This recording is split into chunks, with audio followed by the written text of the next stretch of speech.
Hello, Danny. Hello, world. Welcome to Warsaw. Good to be here.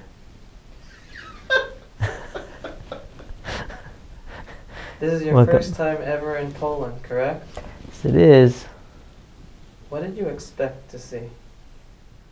I mean, I imagine I expected, I didn't really know, I didn't really come with any expectations, that's the truth. I imagine I expected to see a modern city because, you know, it is 2014 and Warsaw is 60 years after the war. But I didn't really expect to see anything. I mean, I expected to see a modern city. I expected to see, I expected to see buildings. I didn't expect to see destruction. I didn't expect to see mourning. I didn't expect to see, that many remnants of Holocaust era history, because it's 65 plus years later. So I expected to see very little of what was left. That's the truth. What do you see, Donnie? Pictures of the actual bridge that connected both parts of the ghetto.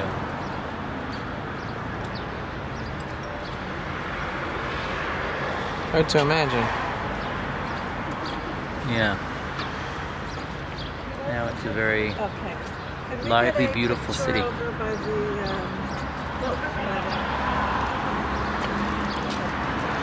If we could all just stand over by the other map.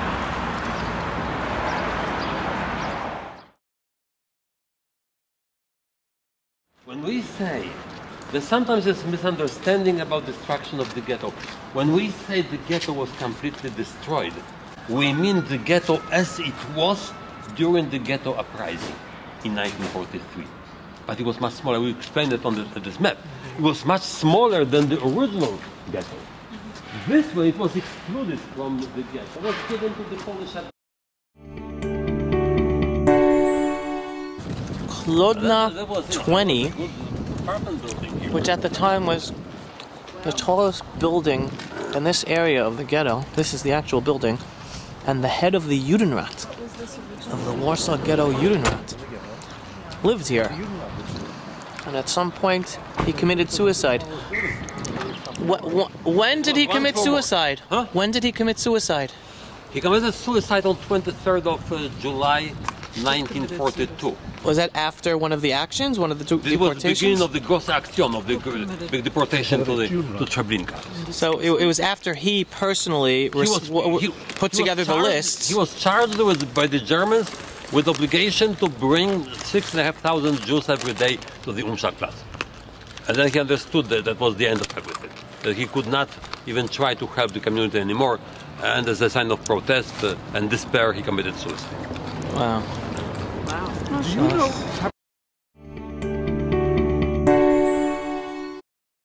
Here we are at the Warsaw Synagogue, the Nozik Synagogue. Built and opened in 1902. What was important about that picture? About that plaque? It says that it's the only synagogue that survived the war. In Warsaw. And it was built in 1902. Got it. Yeah, it looks beautiful. It's an Orthodox synagogue, and it's 1898 to 1902.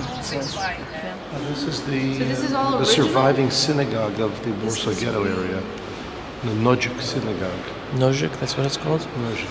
You know, but we might have had family daven here. We might have. It's not out of the question. It's true. Hi, okay.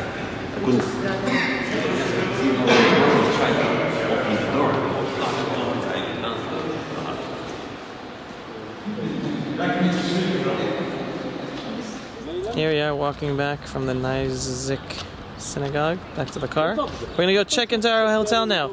And this is the center of town, right? What did he tell us about that building? That's the center, like Mamish, the center. The clock is a Russian building? Yeah. Yeah, the Russians built a building. That they gave. That the Polish didn't want. But they were given Pretty it impressive and they building, placed huh? it here. Yeah. All right, let's go.